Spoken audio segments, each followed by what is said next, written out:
Racikan berita. Baik, terima kasih. Assalamualaikum warahmatullahi wabarakatuh. Waalaikumsalam.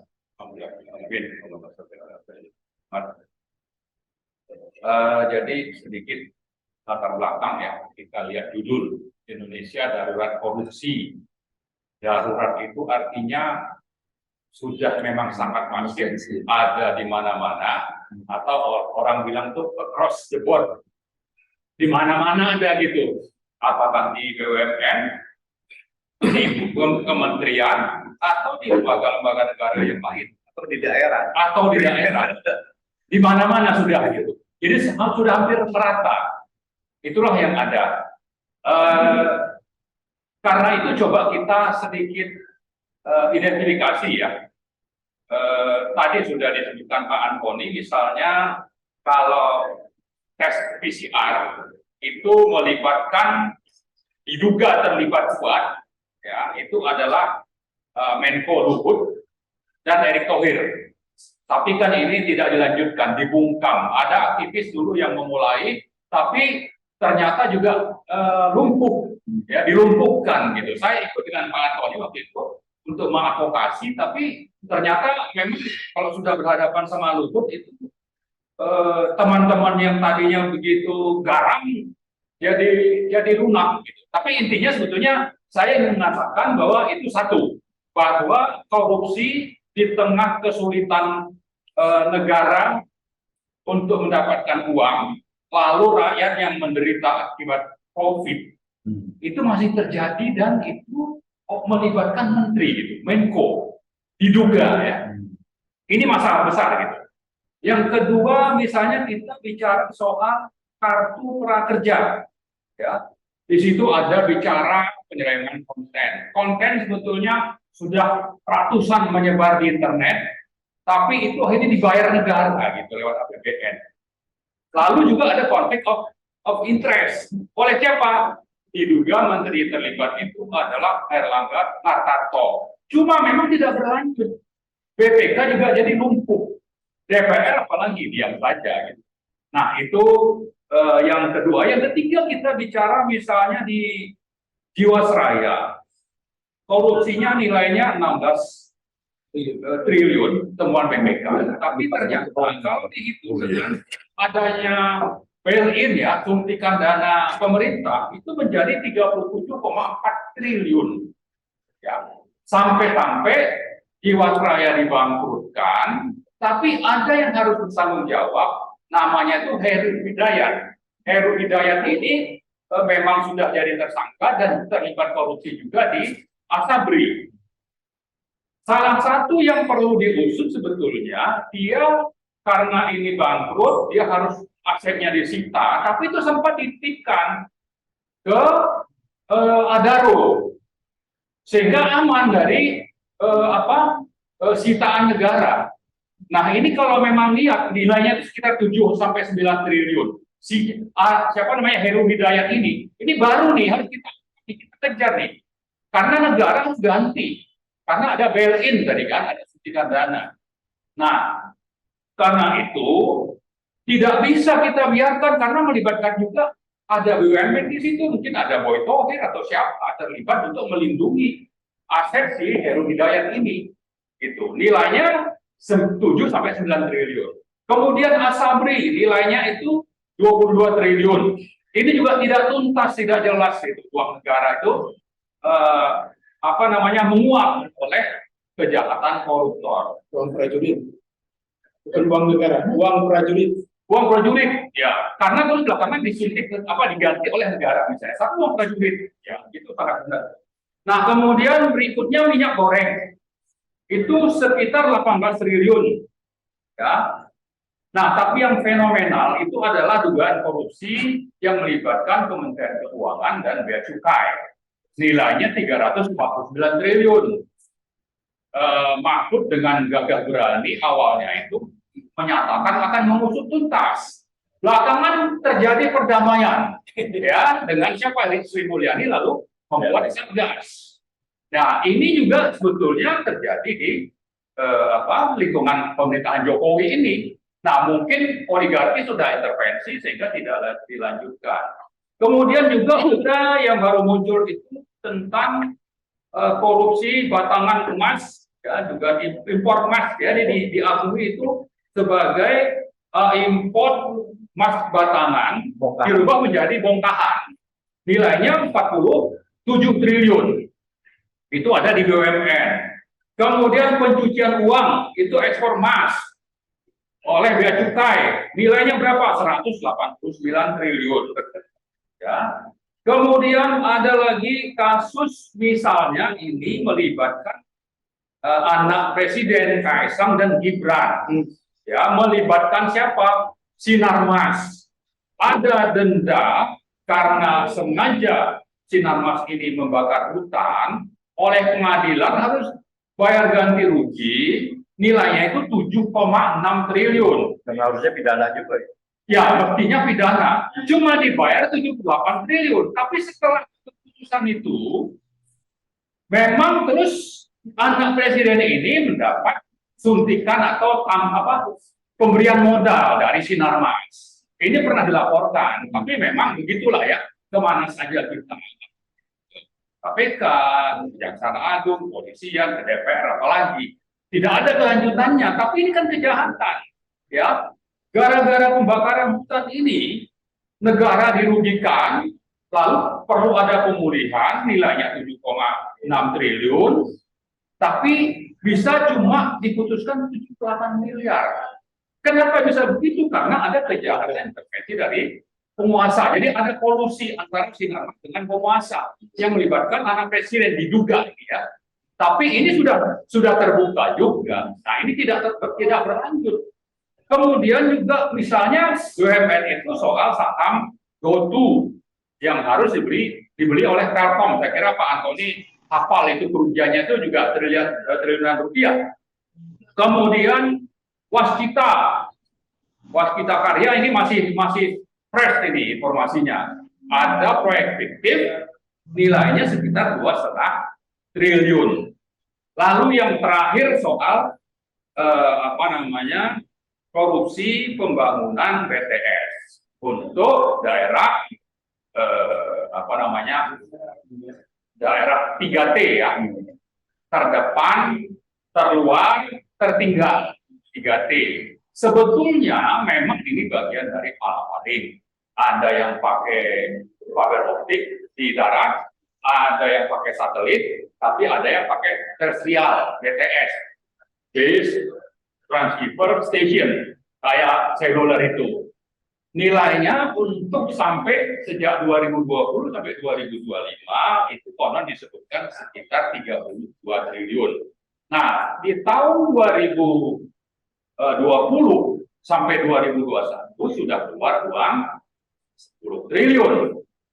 Ternyata barang yang di-deliver itu nilainya sebetulnya tidak sampai 2 triliun. Lalu Kejaksaan Agung menyatakan terjadi korupsi kira-kira 8,3 triliun. Nah, ini semuanya bukan miliar ya. Mohon dicatat, ini kita bicara soal triliun, ini bukan angka kecil, dan sudah beredar di medsos ya, tentang keterlibatan misalnya ada Sekjen PDIP Hasto Kristianto, ya. Kemudian ada juga tersebar info tentang keterlibatan Sakti Wahyu Trenggono, Menteri KKP. Kemudian suami Puan Maharani, Henty Hapsoro. Ya, kemudian ada juga keterlibatan anaknya Mensesnek Pratikno. Ya, jadi kalau sudah seperti itu, memang kita bicara darurat dan across the board itu memang sudah terbukti di lapangan. Seperti itulah adanya. Ya. Nah, jadi kalau disebutkan bahwa ini Mahfud coba memperlunak statement awalnya bahwa ini hanya kasus hukum bukan politik. Ya. Bagi kita ini politiknya ada, hukumnya juga harus ditegakkan. Siapapun itu. Jadi kalau memang Johnny Plate terlibat, lalu tadi nama-nama yang disebut ini terlibat, kita mau diungkap, ya. Jangan sampai nanti ini jadi ada ada kompromi, ada deal, ada barter kasus. Ya, termasuk tadi sebetulnya Bu Siti Nurbaya sebagai Menteri KLH terkait kebakaran hutan di Riau yang melibatkan Sinarmas ini diungkap saja gitu. Korbannya rakyat, orang yang sakit gara-gara kebakaran itu di Riau dan sampai diekspor ke Singapura dan Malaysia itu juga banyak. Itu kerugian material dan saya kira moral juga sangat besar. Karena itu ini tidak bisa didiamkan. Itulah sebabnya saya kira kita mau dengan menyebut kasus-kasus ini rakyat paham, lalu DPR bertindak, kemudian pemerintah juga mau melakukan koreksi, lalu juga pengusaha rakus itu berhenti. Kayak Sinarmas ini kan sudah kemana-mana, ya, ikut seolah-olah itu membuat kebijakan dan peraturan di Indonesia, padahal hanya pengusaha. Karena apa? Karena itulah pemerintahan oligarki. Jadi kita tidak bicara hanya bahwa ini urusan korupsi yang kaitannya dengan tapi juga ada kaitan dengan politik kekuasaan untuk melanggengkan kekuasaan itu sendiri, lalu memperlancar ke depan itu penerimaan keuntungan atau rente. Salah satu yang mungkin kita perlu catat misalnya, waskita, ada proyek fiktif, tapi waskita ini juga banyak sekali menerima penugasan membangun proyek-proyek dari pemerintah, tapi yang memang tidak mendesak. Di sisi lain ini perlu ada pencitraan. Kemudian di sisi lain juga ada kepentingan dari membangun itu ada makar. Jadi ada makar, ada pencitraan, korbannya BUMN. Maka negara BUMN lah yang harus menanggung akibatnya, termasuk APBN dan rakyat ikut menanggung. Jadi kita misalnya melihat ada perdebatan bahwa SBY membangun sekian ribu kilometer jalan. Jokowi lebih panjang, katanya begitu. Tapi bagi kita sebetulnya bukan soal panjang pendeknya. Ini ada korupsi atau tidak. Yang terjadi era Jokowi ini membangun sarana, bandara, jalan dan sebagainya, tapi di situ ditumpangi untuk kepentingan citra dan perburuan rente. Cuma memang tidak bisa diaudit. Siapa yang mau audit? Karena lembaga auditornya sendiri kayak BPK atau BPKP itu bagian dari orang-orang yang diangkat oleh pemerintah dan DPR, sehingga tidak akan bisa berfungsi. Nah, jadi dengan hal seperti ini sebetulnya kita kembali lagi saya ingatkan menyelenggarakan acara seperti ini adalah dalam rangka edukasi kepada masyarakat, kepada publik, bahwa negara kita ini rakyat miskinnya lebih dari 160 juta, ya, gara-gara salah urus. Dan salah urusnya itu antara lain membuat kebijakan dan peraturan pro oligarki. Di satu sisi, kemudian uang APBN dikorupsi secara gila-gilaan di sisi lain.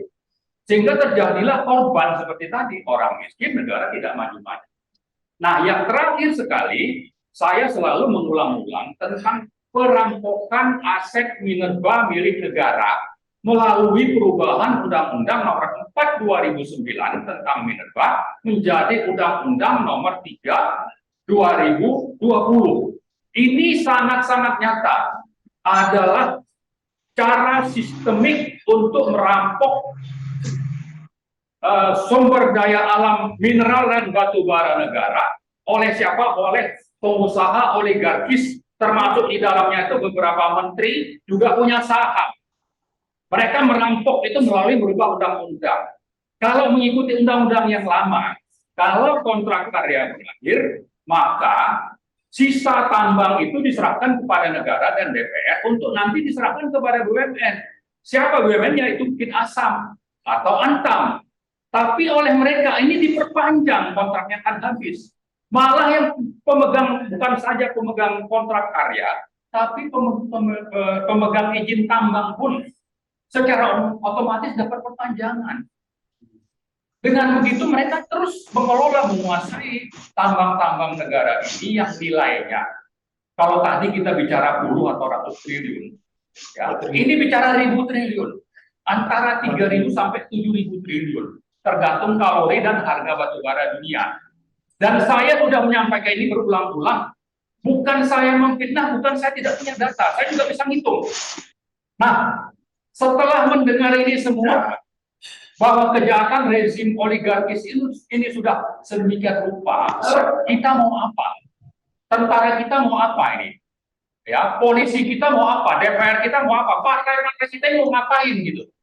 Ya, maka kembali kita ingatkan, mari kita melawan kejahatan rezim oligarkis ini yang secara sistemik melakukan korupsi, terjadi di mana-mana, tapi sekaligus merampok aset milik negara. Jangan tanya kalau kita bicara di sektor impor, ya. Maka tidak heran kalau harga daging di Indonesia ini lebih mahal misalnya dibanding di Singapura yang lebih makmur atau di Malaysia yang lebih makmur. Kenapa? Karena di situ ada rente. Siapa yang menjadi penerima rente? Yaitu importirnya. Yang mestinya itu kan dilakukan oleh BUMN, menyangkut hajat hidup orang banyak atau bulog misalnya. Tapi kan itu tidak dilakukan. Yang melakukan siapa? Ya perusahaan-perusahaan oligarki. Nah, itulah mungkin yang ingin saya sampaikan. Mudah-mudahan dengan informasi ini, dan mari kita terus kompilasi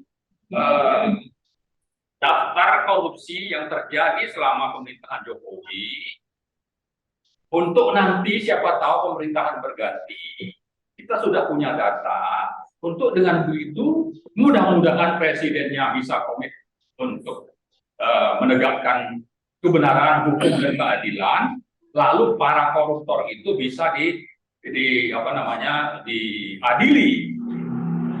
disita asetnya dan dihukum secara setimpal, termasuk pengusaha-pengusaha oligarkis yang terlibat di dalam pembuatan kebijakan dan peraturan yang mestinya itu ranah dari DPR dan pemerintah, tapi justru pengusaha bisa ikut cawe-cawe menentukan kebijakan dan peraturan di negara ini. Dan yang sudah berapa kali terakhir kita adakan adalah pengusaha di sektor farmasi kesehatan, ya, coba membentuk undang-undang Omnibus Law kesehatan. Ini juga sama, ini statusnya oligarkis. Di situ juga ada unsur korupsinya.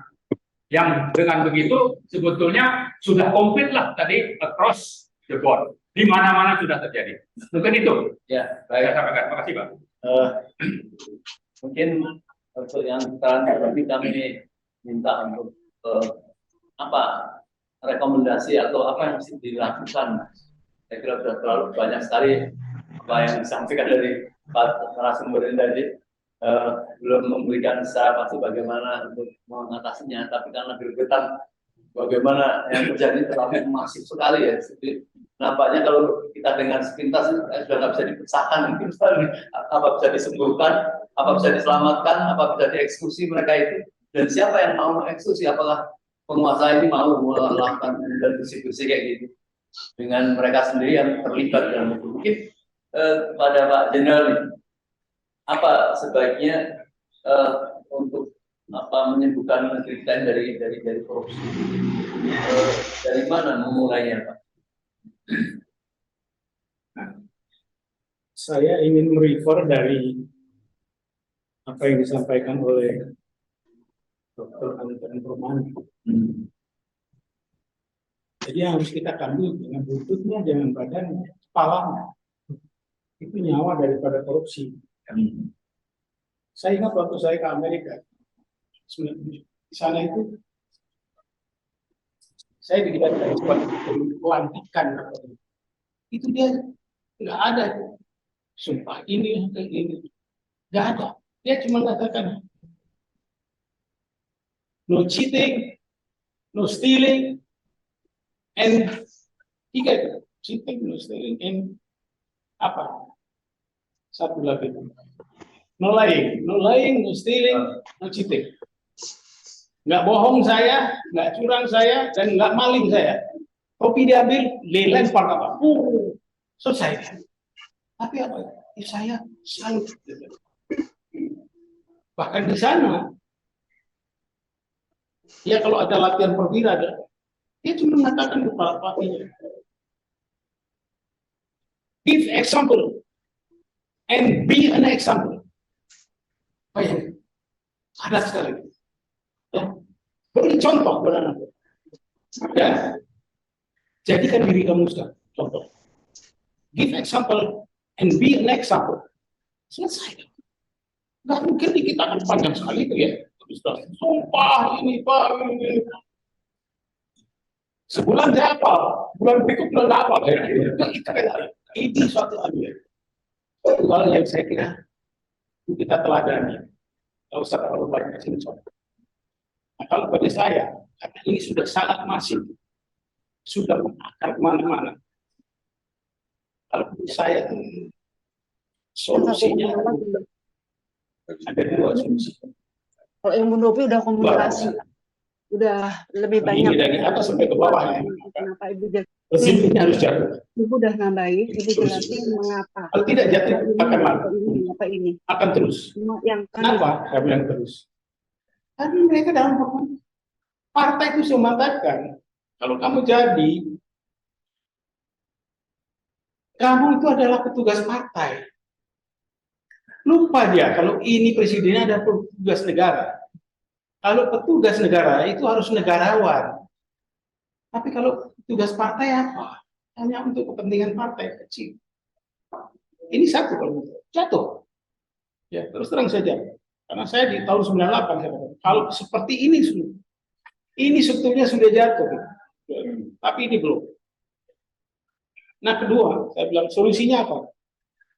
Solusinya kembali ke Undang-Undang Dasar 45.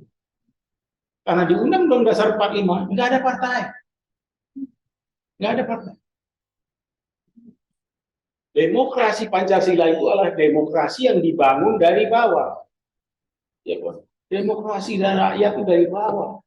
Dari desa disusun bisa. Di desa itu ada PPDI, ada abdesi, naik ke atas kecamatan, ada wakilnya duduk situ lagi, kabupaten dan terus duduk di DPR. Itu kalau menurut saya solusinya ada ini. Bukan saya ingin aja rakyat berapa berontak, enggak. Kalau sekarang kabinet itu terdiri dari semuanya menteri, itu dari partai, apa yang dia punya kepentingan untuk menyelamatkan partainya dulu, baru kemudian bekerja untuk negaranya. Begitu juga itu yang namanya daerah, kabupaten, wali kota, gubernur, itu pakai biaya kan, pakai biaya itu. Nah nanti kalau dia jadi, apa enggak ada di pikiran dia? Saya harus kembalikan biaya itu, ya kan? Kalau nggak kembalikan, apa saya menjadi miskin? Nggak ada. Idealisme itu sudah tidak ada. Saya baca di mana 124 BUMN tidak ada yang memberikan keuntungan. Ya Rabbi. Jadi apa? Saya pernah bicara sama beberapa tokoh. Allah juga saya bicara dengan Pak. BUMN ini kalau diselamatkan betul-betul dengan jujur dengan apa? Kita itu rakyat kita nggak perlu miskin seperti ini. Nggak perlu utang seperti ini. Itu namanya sekolah tidak perlu bayar. Kesehatan itu tidak perlu bayar. Ya kan? Tapi apalah cuy, semua itu rugi, bahkan disubsidi, diberikan terus. Mau jadi apa? Jadi kalau menurut saya, ya solusinya cuma dua. Ini harus jatuh. Dan kita kembali ke Undang-Undang Dasar 45. Kembalikan. Demokrasi itu kembali kepada rakyat. Demos kratos. Demos itu rakyat, kratos kekuasaan. Jadi kekuasaan bukan kekuasaan pada oligarki seperti sekarang. Ya, tadi disebutkan mana uang? Yang namanya sawit keluar, mana balik uangnya? Kata Profesor Didu. Enggak ada. Sawit berangkat ke Eropa, uangnya balik enggak. Uangnya ada di HSBC sana. Di mana? Di London. Hebat enggak tuh? RRC. Banknya ditaruh sana, apa nggak taruh? Ya. Terus semua, saya tuh heran waktu saya di apa? Singapura. Itu orang membeli timah itu, dia bilang Singapore tin. Di mana di Singapura itu digali dapat tin? Itu timah Singapura. Bukan itu juga Singapura rotan Singapura. Ya Allah ya. Itu apa artinya itu? Itu kita korupsi sendiri. Jadi jangan nuduh orang lain. Yang korupsi orang kita, yang korupsi pejabat kita. Itu saja. Jadi jangan nanti orang bilang, Harto itu nggak pernah kebagian. Harto itu nggak pernah jadi komisaris apa. Enggak, bukan masalah itu. Aku hidup di rumah dengan istri saya, dengan anak saya dua kerja itu. Saya satu hari cukup makan 100.000. Cukup 100.000. Apa yang saya harus membuat begitu-begituan? Iya kan? Menghambat saya, jalan saya di akhirat. Ini. Jadi dua solusi saya itu, dan saya katakan, berilah yang paling mudah-mudah. Jadi, give example and be an example. No lying, no stealing, and tadi 3, no cheating. Udah. Prajurit kita tuh diisi kepalanya dengan cara yang paling mudah. Begitu juga pemimpin kita diisi dengan yang paling mudah.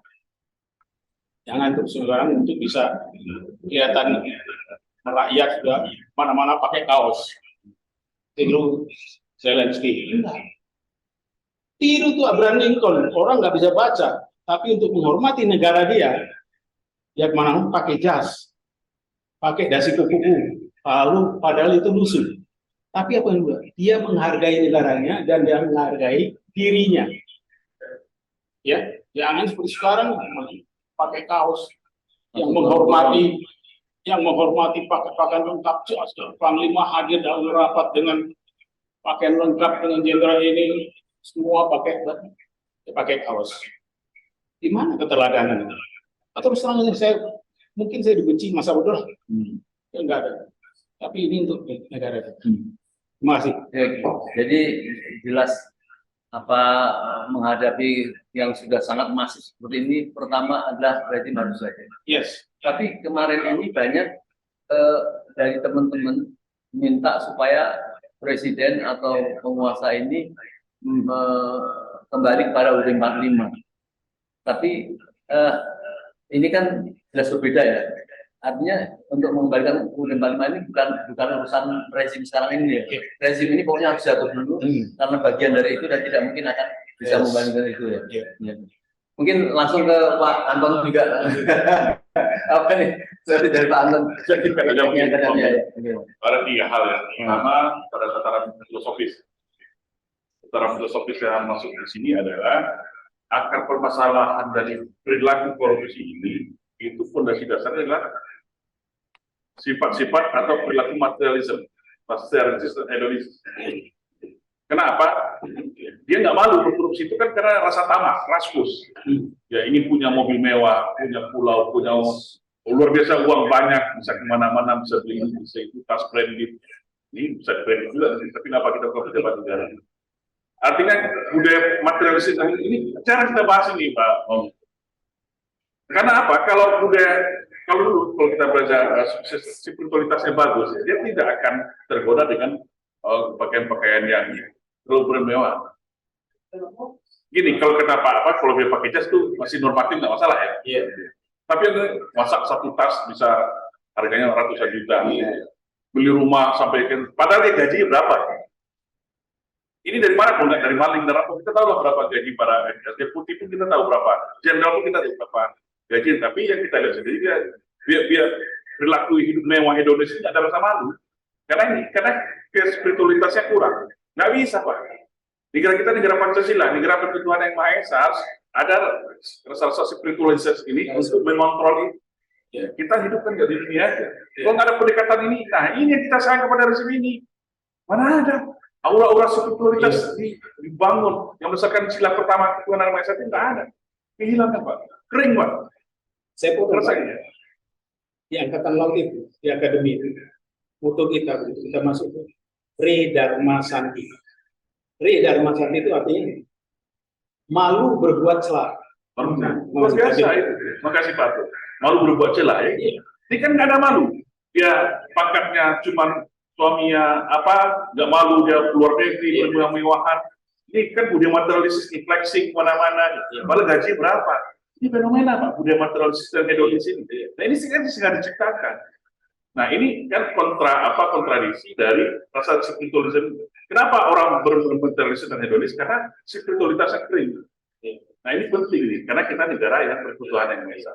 Nah ini kan sebuah budaya kapitalisme yang mencengkram kita semua. Ini jarang dibahas nih Om. Ini perlu pakar spiritual dan jadi gini. Kadang orang berbaju kaos bukan merakyat Pak. Dia berkesopan dia merakyat, tapi perilaku yang penting, ya kan gitu. Ya. Terus yang kedua adalah secara teoritis, kalau kita berbicara hukum, itu tiga tadi kita perbaiki. Legal kultural, legal substan, dan legal strukturalnya. Nah, legal struktural dimaksud sini ya kita harus melakukan reformasi. Kalau mohon maaf, kalau berharap pada rezim hari ini saya agak pesimis nih Pak. Walaupun masih ada secerca harapan lah, mana tahu ya. Kita berharap presiden kita di akhir masa jabatannya ini, maksudnya itu masih ada keinginan untuk melakukan sebuah legasi. Tapi bukan untuk satu penundaan kepanjangan ya. Di akhir masa jabatan ini adalah nikmati hidup, tinggalkan legasi yang baik, perbaiki bangsa dan negara ini. Jadi memperbaiki tiga tadi, legal kultural dimulai dari media tadi. Orang memberikan keteladanan itu seorang pemimpin, ibarat mau mandikan kuda, ya dia dulu masuk ke dalam sungai. Kuda nggak mau masuk Pak, itu filosofi di kampung saya itu Pak Min. Ya kalau kita nggak mau kuda itu masuk, kuda didorong dia nggak mau masuk. Dia bersembunyi kursi, dia sendiri juga kursi nggak bisa. Terus yang terakhir tataran praktisnya ya, memang political will.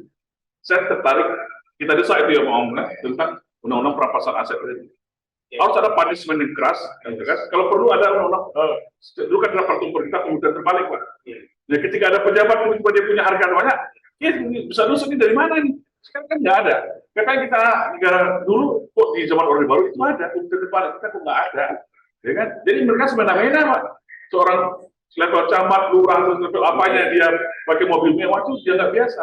Ada hanya eselon 3 gaya yang kemarin di kasus yang meledak itu punya tabungan ratusan miliar, kok bisa gitu? Karena ini, nah ini menurut saya itu solusinya ada yang secara filosofisnya, ada secara teoritisnya dan secara praktisnya. Terima kasih Om. Baik, jadi memang langsung ya, hanya korupsi itu bisa merubah perilaku, yang perilaku itu kemudian menjadi gaya hidup, dan itu yang kemudian ya, dan terakhir saya lupa, dan itu tentu tidak ada jangka pendek, jangka menengahnya. Jangka menengahnya itu tentu melakukan kurikulum kan, kasih anak-anak kita. Ini harus masuk ke dalam kurikulum pendidikan kita dari kecil itu adab, akhlak itu harus ditanamkan. Bagaimana dia malu ya, rasa malu ini dia punya harta dari maling, dari maling itu kan nggak ada diajarkan kepada anak budaya pada anak-anak kita kan. Waktu zaman Habibie saya lihat sekolah-sekolah SD itu ada urusan iptek dan imtak. Jadi namanya jadi tidak hanya sekedar iptek saja, iman dan takwa itu. Iman juga, tapi sekarang sudah tidak terlihat. Adalah padahal tujuan dari pendidikan itu adalah membangun generasi yang iman dan bertakwa kepada Yang Maha Esa.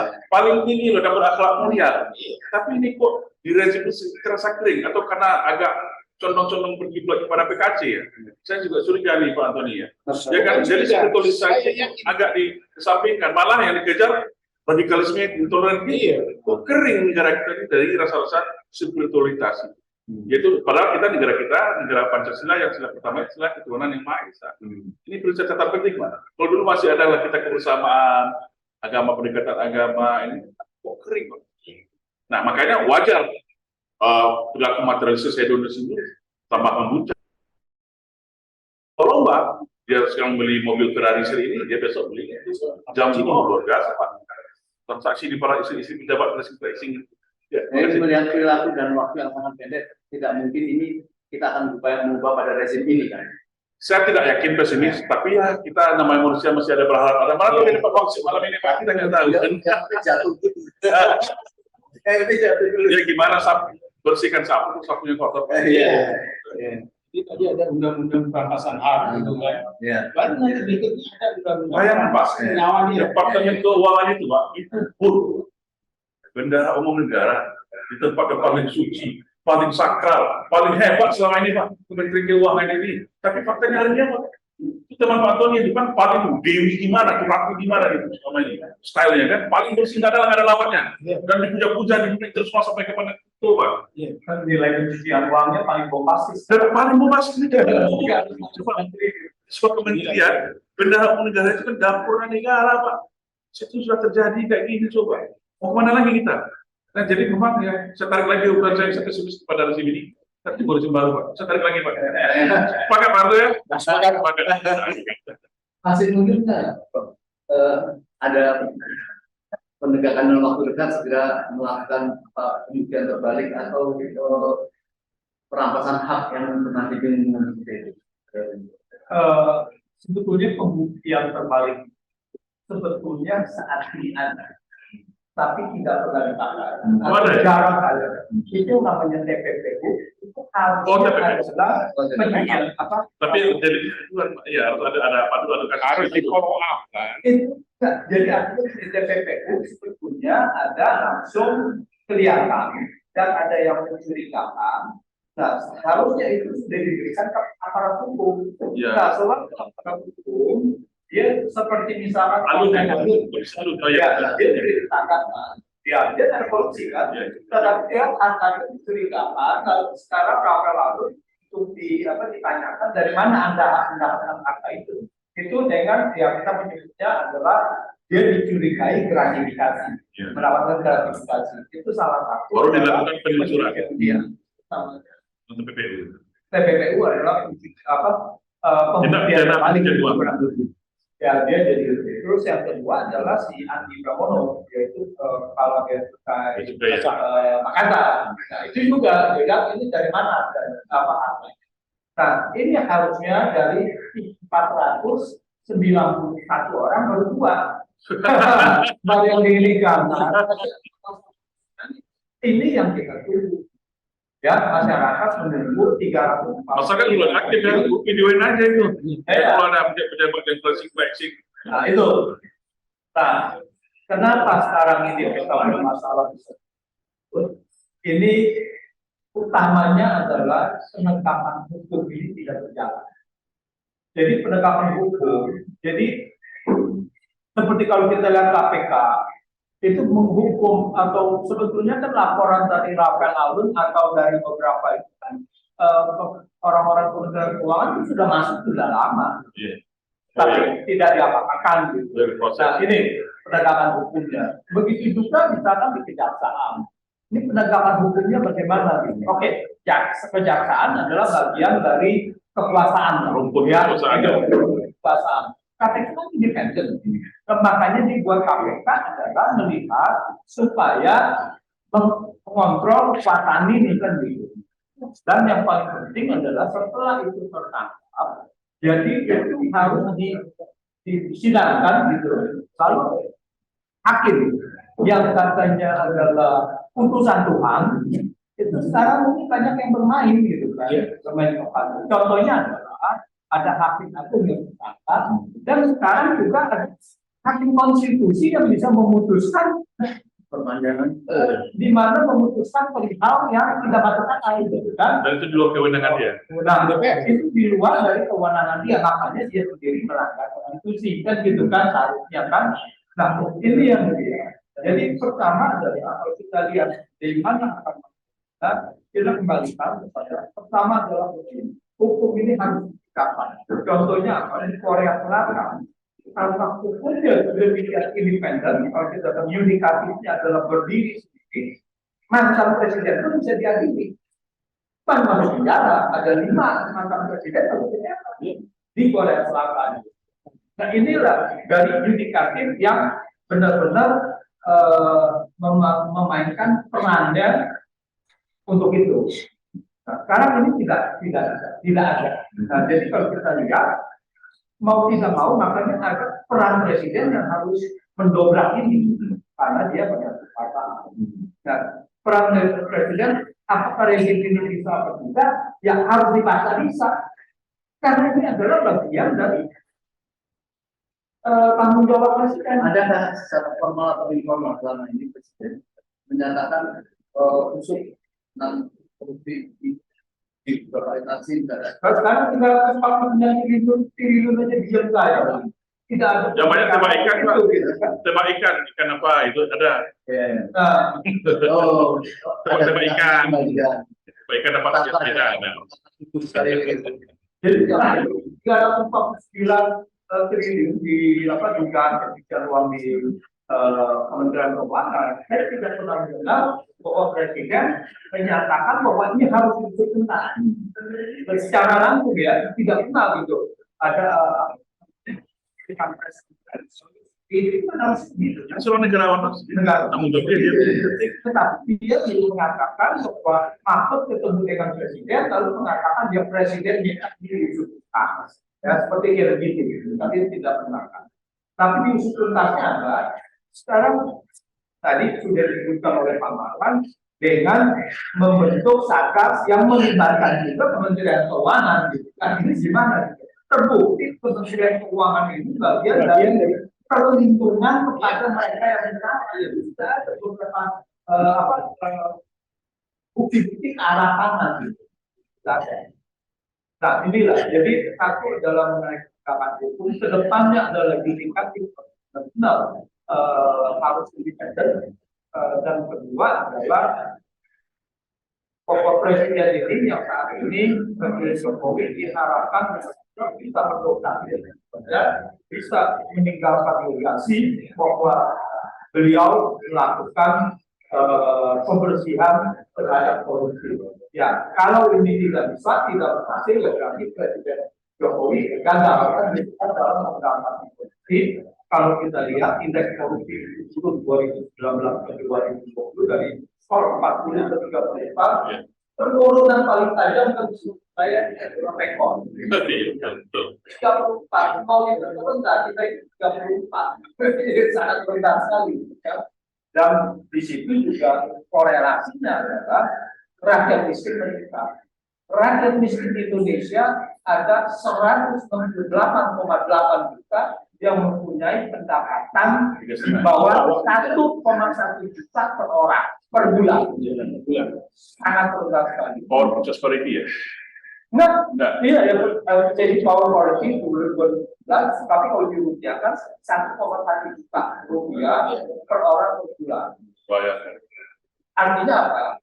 Kalau kita bandingkan dengan Malaysia, Malaysia itu 25% dari kita dalam persentase. Dan Indonesia juga sangat besar sekali, sudah tidak masuk akal.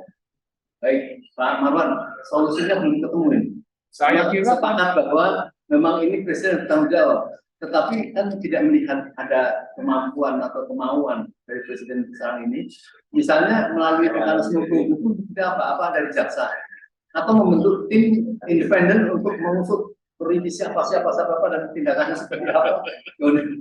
Apa dari Menko Polhukam udah merekrut itu.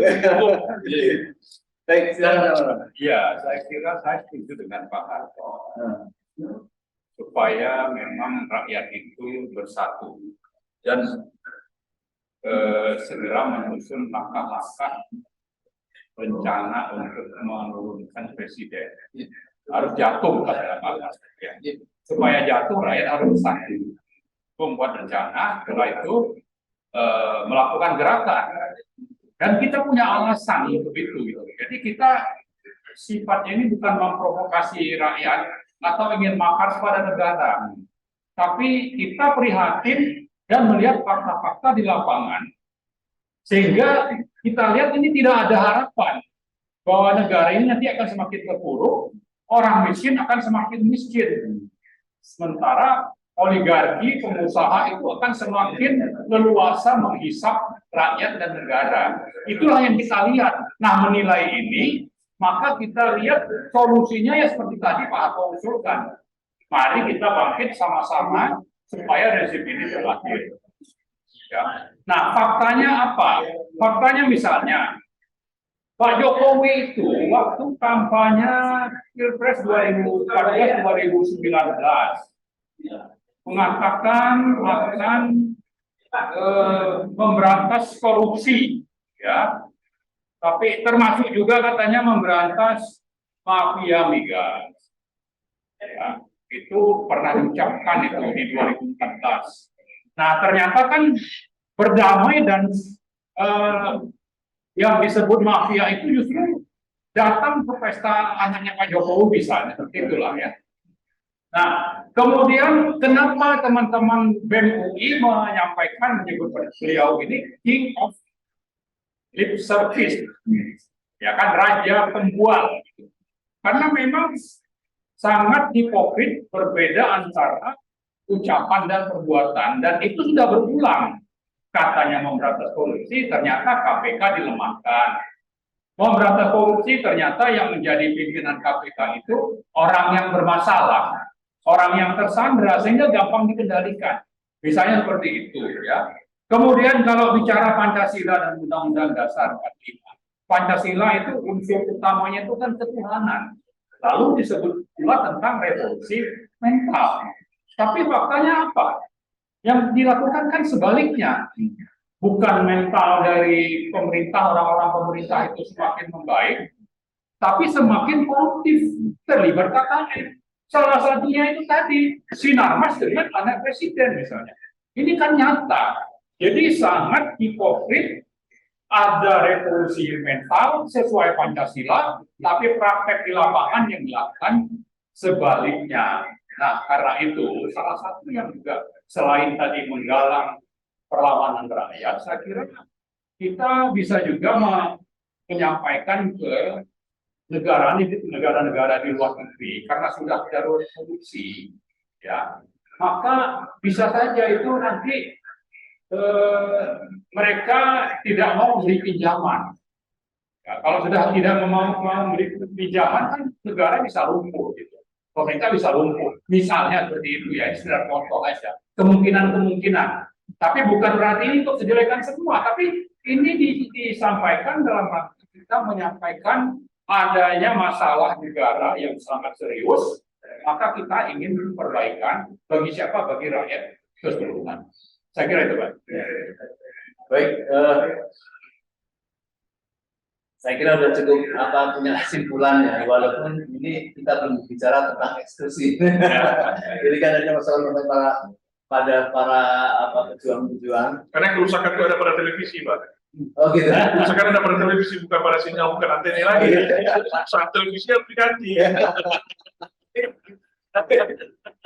Tapi apakah kira-kira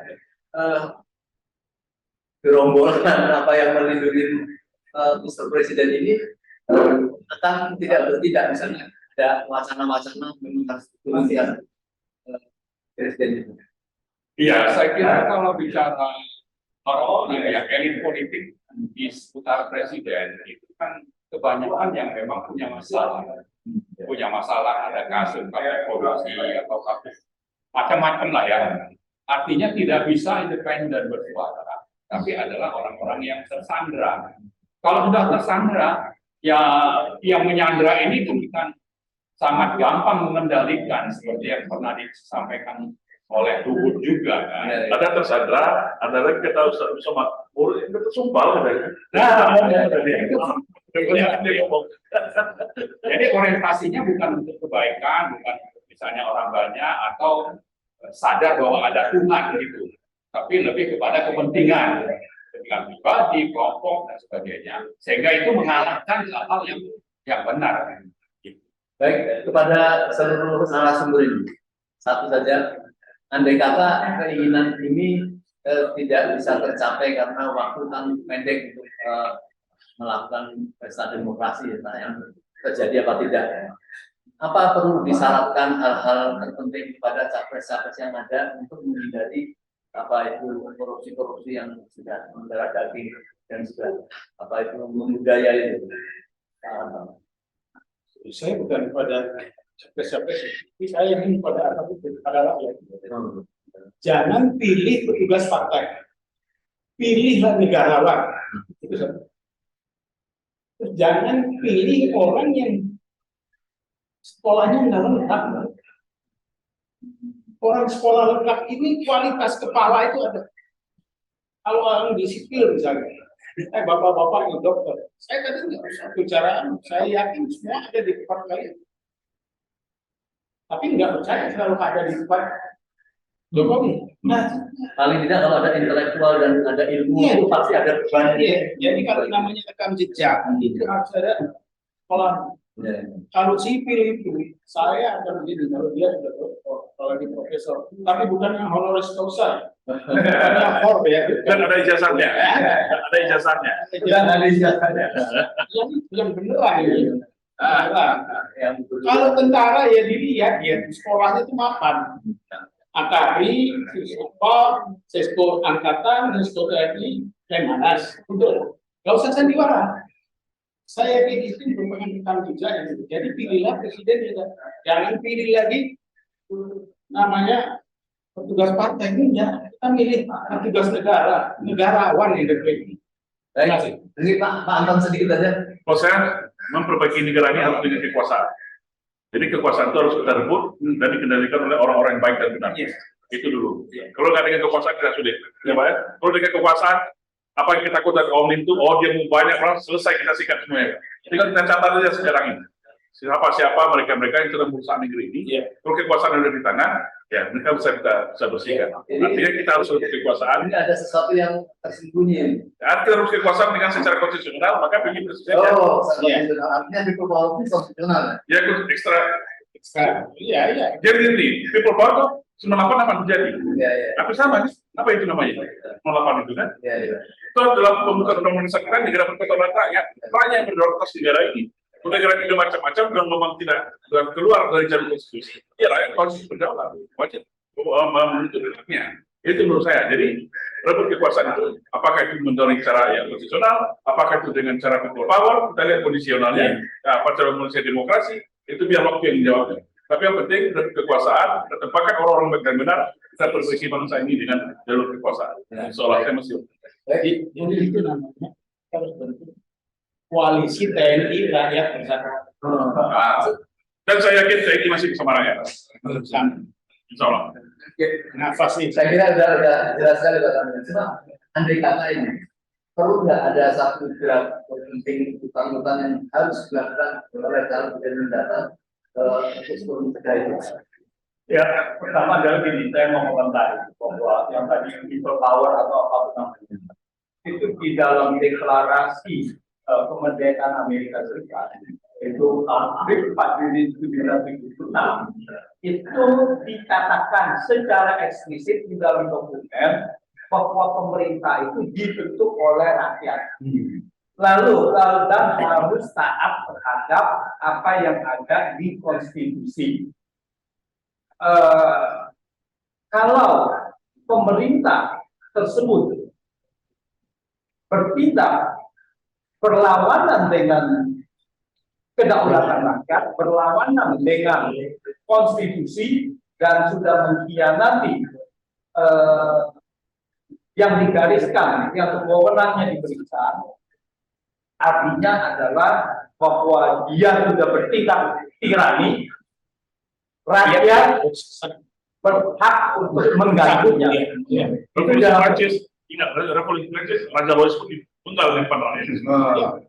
Nah, jadi itu adalah suatu tindakan bahwa dan bahkan si filsuf contoh bahwa rakyat berhak mengganti pemerintahan tirani meskipun melalui revolusi, wajib melakukan itu. Nah itu karena ini adalah sudah melewati wewenang yang diberikan dan sudah membahayakan demokrasi.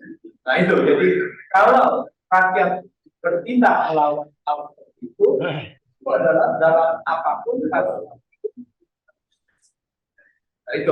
Karena rakyat yang implementasi sepakat dalam konstitusi negara, yang penting itulah konstitusi. Kalau pemerintah melanggar konstitusi, berarti rakyat bisa. Sekarang pertanyaannya adalah apakah ini sudah melanggar konstitusi? Kan gitu kan? Ya, sudah tirani, dia melanggar konstitusi menjadi tirani, karena memang itu harus dilakukan. Nah, kembali kepada apa yang harus dilakukan oleh kaum presiden, ya yang akan datang siapapun itu, nanti presiden harus pertama adalah tentu saja taat kepada konstitusi Dan kedua adalah kalau kita sudah taat konstitusi, berarti ini otomatis korupsi ini sudah harusnya adalah tidak sistematis lagi, tidak by sistem, ya. Tetapi ya memang ada aja orang yang melakukan proyek dan sebagainya dengan sedikit atau segala, itu ada saja gitu kan, itu harus ditangkap, ya harus ini. Tetapi yang penting adalah presiden ini harus taat terhadap konstitusi dan menginstruksikan bahwa apapun sekarang peraturan undang-undang yang melanggar konstitusi itu harus dicabut. Ya? Dan mereka yang melanggar konstitusi itu adalah menurut Undang-Undang Pemilu pasal 169 butir B, yang melanggar konstitusi termasuk pengkhianat negara. Nah, jadi itu harus dicatat kepada mereka, harus diberikan, harus diberikan apakah melanggar konstitusi atau tidak. 5 hakim konstitusi tadi yang melanggar konstitusi atau tidak, melanggar kewenangannya atau tidak. Kalau itu melanggar kewenangannya, itu harus dibilang beliau mereka itu adalah pengkhianat, dan pengkhianat itu harus tidak boleh lagi menjadi aparat negara, gitu, aparatur negara. Harus semua dicabut karena itu pengkhianat gitu. Dan itu ada di dalam Undang-Undang Pemilu. Dan saya mengusulkan bahwa itu harus lebih tinggi lagi, yaitu ada di Undang-Undang Dasar. Mestinya tanpa di statement dari kita yang tadi itu presiden yang terpilih itu sebenarnya sudah harus seperti itu kan. Masalah konstitusi kan memang masalah wajib, memang hukumnya kalau melanggar itu harus ada sanksi kan. Ya. Ya, jadi selama ini ada beberapa kali melanggar konstitusi mungkin tidak mengerti. Artinya melakukan koreksi atau penegakan. Kalian langsung tak? Ya, mestinya kan melanjutkan tadi pernyataan itu memang sudah terbukti berulang kali melanggar konstitusi, layak dimakzulkan. Cuma lembaga yang harus mulai proses pemakzulan itu, yaitu DPR, tidak melakukan apa-apa. Dan sebentar saya potong. Dan kalau dia tidak melakukan apa-apa, dia termasuk pengkhianat. Artinya kan ada proses DPR, disampaikan ke MK, MK bilang ada pelanggaran hukum, dari sebagai DPR dulu, ya kan, baru ke MK, nanti ke MPR, gitu kan, ceritanya pasal 7. Ya. Nah, tapi ke pertanyaan awal tadi, atau kita mau menggalang perlawanan rakyat, itu saya usulkan supaya rakyat itu, apakah di pusat, di daerah, itu mulai berkelompok dan menyampaikan petisi, misalnya ke MPR, ke DPR. Ya. Lalu ada pernyataan sikap di pusat dan daerah-daerah. Nah, ini bisa menjadi gelombang perlawanan. Tapi kita menghimbau semuanya di pusat dan daerah. Nah, mudah-mudahan minggu ini sekelompok tokoh, termasuk beberapa purnawirawan jenderal, itu akan menyampaikan petisi ke MPR, misalnya. Bisa oleh yang lain-lain nanti, ormas-ormas, ya, termasuk juga LSM dan sebagainya, dan mahasiswa. Memulailah, mari kita mulai perlawanan ini dengan menyampaikan petisi. Yang konkret social media doang. Ya, ada yang konkret gitu. Nah, yang kedua, kalau pertanyaan tadi tentang kalau seandainya pemilu tetap ada, kita ingatkan jangan pilih tokoh atau calon yang punya masalah korupsi, KKN. Misalnya ada yang terlibat kasus Wadas atau IKTP misalnya, itu kan gamblang. Udah ada di mana-mana, ini rakyat tahu nih.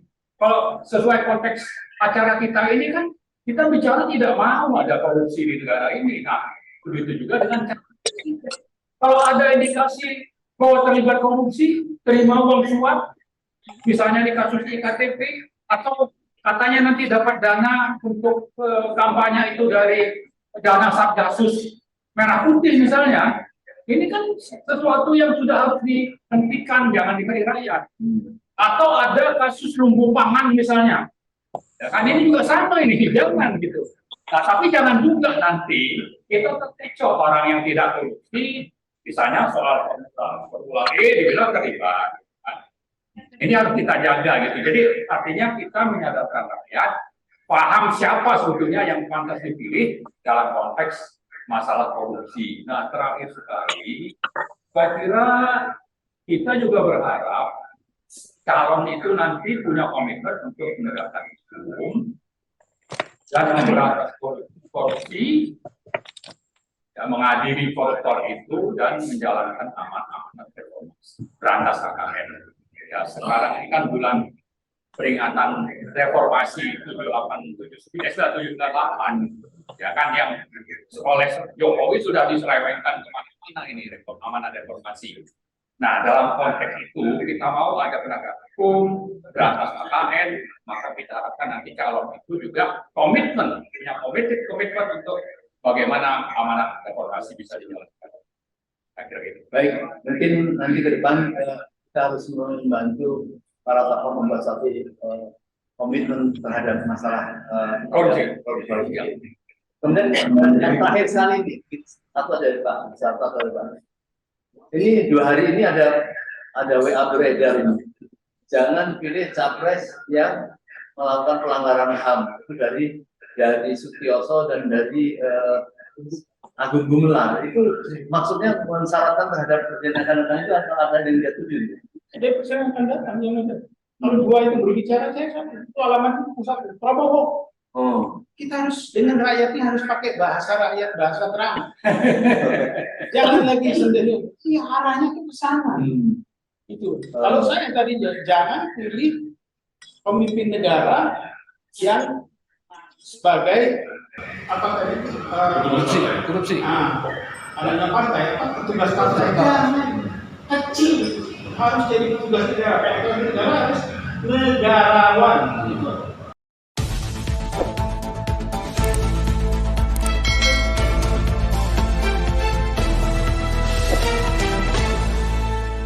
Racikan Berita